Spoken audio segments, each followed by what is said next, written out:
आज की डेट में गोल्ड ने अपने सारे पुराने रिकॉर्ड तोड़कर एक नया ऑल टाइम हाई 1,17,000 का मार्क किया है। पिछले बीते सिर्फ और सिर्फ 2 सालों में गोल्ड ने अपने हाईएस्ट रिटर्न दिए 105%, जो कि न सिर्फ गोल्ड के इतिहास में बल्कि गोल्ड जैसी हर एक कमोडिटी की हिस्ट्री में हमें बहुत ही कम देखने को मिलता है। ये वही गोल्ड है जो कि आज से ठीक 2 साल 4 साल पहले एक सेफ एसेट की तरह देखा जाता था, और आज यही सेफ एसेट आज लोगों के बीच ना चिंता का विषय बन गया है कि आखिरकार 1,17,000 के बाद गोल्ड का होगा क्या। क्योंकि पहले एक थॉट प्रोसेस रहता था कि कुछ नहीं है तो सोना तो है, इसे बेच देंगे, और आज यही सोना जो 1,17,000 के ऊपर खड़ा हुआ है, इसी प्राइस ने लोगों के बीच एक डर बैठा दिया है कि इस प्राइस के बाद इस गोल्ड का होगा क्या, कि क्या ये गिरकर यहां से ठीक आधा रह जाएगा, या फिर जो 2 लाख का जो पैमाना है, 2 लाख का जो मार्क पॉइंट है, उस प्राइस को भी क्रॉस कर देगा। इंडियन हाउस होल्ड में चाहे किसी भी तबके का आदमी हो, चाहे किसान हो, मिडिल क्लास आदमी हो या फिर हाई क्लास आदमी हो, किसी भी इवेंट पे, चाहे उसको बेटी को ब्याहना हो या फिर बहू घर पे लानी हो, होली हो, दिवाली हो, ऐसे फेस्टिवल पे गोल्ड को परचेज करना एक शगुन के तौर पर देखा जाता है। गोल्ड परचेज करना ऐसे इवेंट पे एक नेसेसिटी बनता जा रहा है, और आज का जो ये प्राइस है 1,17,000, ये इसके लिए जस्टिफाई नहीं करता, क्योंकि हर एक फैमिली इस गोल्ड को इस प्राइस पे अफोर्ड नहीं कर सकती। आज की इस वीडियो में हम गोल्ड के भाव को तो जानेंगे ही कि फ्यूचर में इसका भाव क्या होगा, साथ ही साथ उन सभी रीजन्स को एक एक करके देखेंगे कि ठीक 2 साल में ऐसा क्या हो गया कि गोल्ड ने 105% का रिटर्न मार्क किया। तो चलिए शुरू करते हैं। मैं हूं अजय चौधरी और आप देख रहे हैं मॉनेटरी शास्त्र, जहां पे ऐसे ही इकोनॉमिक्स के कॉम्प्लेक्स से कॉम्प्लेक्स टॉपिक्स को हम आपके लिए सरल से सरल भाषा में डिलीवर करने का हर बार प्रयास करते हैं। तो चलिए शुरू करते हैं। गोल्ड के जो इतने हाई रिटर्न देने के जो 2 बड़े रीजन हैं, उनको एक एक करके समझते हैं।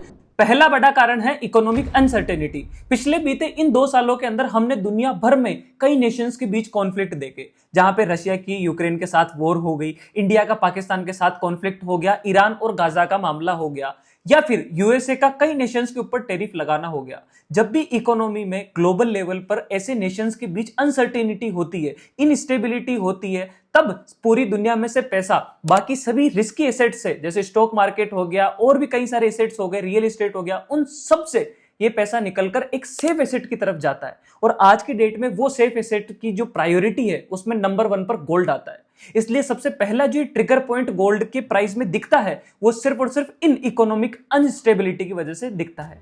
क्योंकि जब भी किसी नेशन का दूसरे नेशन के साथ कॉन्फ्लिक्ट होगा, तब उसके व्यापार में, उसके बिजनेस में इंपैक्ट पड़ेगा। जब भी वो दूसरे नेशन के साथ ट्रेड करेगा, तो दूसरा नेशन उसकी करेंसी पे ट्रस्ट नहीं कर सकता। इसलिए किसी भी नेशन को अपनी करेंसी को स्ट्रॉन्ग रखने के लिए, अपनी इकोनॉमी को मजबूत साबित करने के लिए पूरी दुनिया के सामने उसके पास गोल्ड का रिजर्व होना बहुत जरूरी है।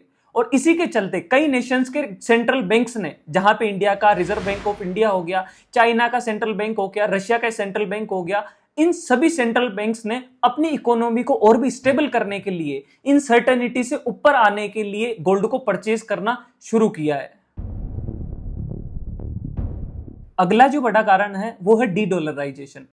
मतलब कि जब भी आज की डेट में एक नेशन दूसरे नेशन के साथ कोई भी ट्रेड करता है, जैसे कि ऑयल खरीद लिया, गैस बेच दिया, तो ये इंटरनेशनल मार्केट में ट्रेड ना यूएस के डॉलर करेंसी में होती है। और आज पूरे ग्लोबल मार्केट में इस डॉलर करेंसी का यूज 90% ट्रेड में किया जाता है। और इसी का जो इकोनॉमिक बेनिफिट है, वो यूएसए अपने फायदे के लिए कर रहा है, और बाकी नेशंस के ऊपर इस चीज का नेगेटिव इंपैक्ट पड़ रहा है। इसका हाल ही में हमें एक एग्जांपल देखने को मिलता है कि जब यूएसए ने रशिया के ऊपर डॉलर को यूज करने के लिए ही सैंक्शंस लगा दिए। अब जब भी रशिया किसी और नेशन के साथ ट्रेड करेगा तो डॉलर यूज नहीं कर सकता। That's why I'm announcing more than 500 new sanctions. तब जाके कई नेशंस की आंख खुली और उन नेशंस ने डिसाइड किया कि अगर कल को यूएसए ने हमारे ऊपर इस डॉलर के यूज के ऊपर सैंक्शंस लगा दिए, तो हम कभी भी इंटरनेशनल मार्केट में ट्रेड नहीं कर पाएंगे। इसलिए कुछ नेशंस ने अपना एक संगठन बनाया, जिसे आज की डेट में हम ब्रिक्स के नाम से जानते हैं। ब्राजील, रशिया, इंडिया, चाइना और साउथ अफ्रीका, इन नेशंस ने मिलकर डिसाइड किया कि अब हम इंटरनेशनल मार्केट के लिए ब्रिक्स नाम की एक नई करेंसी लाएंगे। उस करेंसी को हम अटैच करेंगे सीधा का सीधा गोल्ड से, ताकि इंटरनेशनल मार्केट में एक स्टेबिलिटी के साथ और एक ट्रस्ट के साथ ट्रेड किया जा सके।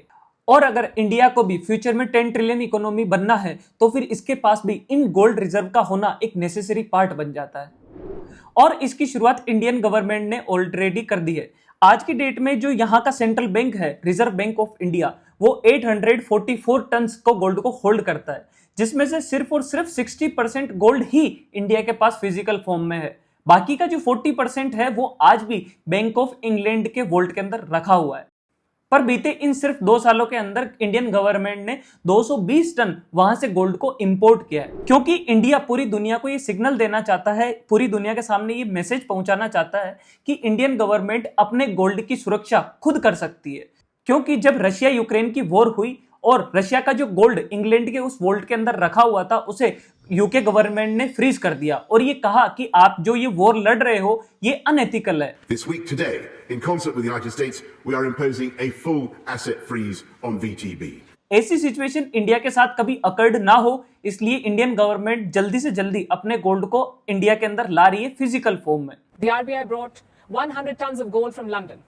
और इससे भी शॉकिंग फैक्ट, जहां इंडियन गवर्नमेंट सिर्फ और सिर्फ 844 टन गोल्ड को होल्ड करती है, जो कि पूरे इंटरनेशनल मार्केट में 8th पोजीशन पे आता है, और वहीं जो इंडियन हाउस होल्ड है, अगर इंडिया के घरों का सोना और यहाँ के मंदिरों का सोना मिला दिया जाए तो वो होता है 25,000 टन, जो कि पूरी दुनिया में नंबर 1 पोजीशन पे है। अब आते हैं हमारे सबसे जरूरी सवाल पे कि आज की डेट में क्या गोल्ड में इन्वेस्ट करना चाहिए। आज की डेट में गोल्ड का जो प्राइस है क्या ये जस्टिफाई करता है, या फिर गोल्ड यहां से जो बुल रन दे रहा है ये कंटिन्यू रखेगा। तो देखिए दोस्तों, आज की डेट में मैं ऐसी किसी भी कुर्सी पे नहीं बैठा हूं कि मैं आपको ऐसी एडवाइस दे सकूं कि आप यहां पे इन्वेस्ट कीजिए और यहां पे इन्वेस्ट मत कीजिए, because I am not SEBI registered. पर जो हमारी एनालिसिस है या फिर कुछ एक्सपर्ट की रिपोर्ट को देखा जाए तो ये चीज कंफर्म है कि जब तक इंटरनेशनल मार्केट में, जब तक ग्लोबल मार्केट में ऐसे हालात बने रहेंगे, ऐसी अनसर्टेनिटी बनी रहेगी, जिन जिन रीजंस को हमने डिस्कस किया, अगर वो फ्यूचर में और भी ट्रिगर होते हैं तो हाँ, ये कंफर्म है कि गोल्ड का ये बुल रन उन ट्रिगर पॉइंट की वजह से रुकेगा नहीं। पर एज ए सेफ एसेट अगर गोल्ड को देखा जाए तो अभी भी इसका काफी बुल रन देखना हमारे सामने बाकी है, क्योंकि हो सकता है कि शॉर्ट टर्म पीरियड में 3 महीने, 4 महीने, 6 महीने में गोल्ड का जो ये रिटर्न है ये थोड़ा सा रिट्रेसमेंट की तरफ आ जाए, मतलब 10 से 15% नीचे आ जाए। पर ओवर द लॉन्ग पीरियड, 3 साल, 5 साल या फिर उससे भी ज्यादा लंबे पीरियड में गोल्ड हमेशा आपको पॉजिटिव रन ही देगा। पर अगर एज ए इन्वेस्टमेंट देखा जाए तो हमारे सामने एक और कमोडिटी है जो कि गोल्ड की तरह ही प्रीशियस है, इससे भी ज्यादा यूज आने वाली है, वो है सिल्वर। तो देखिए, जैसे जैसे फ्यूचर के अंदर सोलर इंपावरमेंट होगा, रिन्यूएबल एनर्जी की तरफ पूरी दुनिया शिफ्ट होगी, जैसे जैसे आर्टिफिशियल इंटेलिजेंस का दौर आएगा, सेमीकंडक्टर्स की चिप बनेगी, वैसे वैसे सिल्वर का यूज गोल्ड से भी ज्यादा होता रहेगा। और एज ए इंडस्ट्री यूज देखा जाए तो गोल्ड का यूज बहुत कम है, क्योंकि जब भी कोई सेंट्रल बैंक या फिर कोई भी इन जनरल इंडस्ट्री गोल्ड को खरीदती है तो उसको अपने पोजीशन में रखने के लिए खरीदती है, ना कि उसको इंडस्ट्री यूज के लिए खरीदा जाता है। पर जो सिल्वर है, इसका फ्यूचरिस्टिक जो यूज देखा जाए, सोलर में हो गया, चिपसेट के अंदर हो गया, ये फ्यूचर के अंदर और भी ज्यादा बढ़ने वाला है। तो of course as a investment opportunity gold तो हमेशा से हमारे सामने है ही, पर आज की डेट में सिल्वर भी एक स्मार्ट इन्वेस्टमेंट बन जाती है। तो बस आज के लिए इतना ही। इस वीडियो के कमेंट सेक्शन में ये लिखकर जरूर बताएं कि ये वीडियो आपको कैसी लगी और क्या हम हमारी वैल्यू डिलीवरिंग के प्रोसेस को और भी बेहतर कर सकते हैं। आपका कोई सजेशन हो, आपका कोई डाउट हो तो प्लीज इस वीडियो के कमेंट सेक्शन में जाके हमें जरूर बताएं। आपका हर एक कमेंट हमारे लिए बहुत वैल्यूएबल है। तो बस आज के लिए फिर इतना ही। This is Ajay Chaudhary signing of.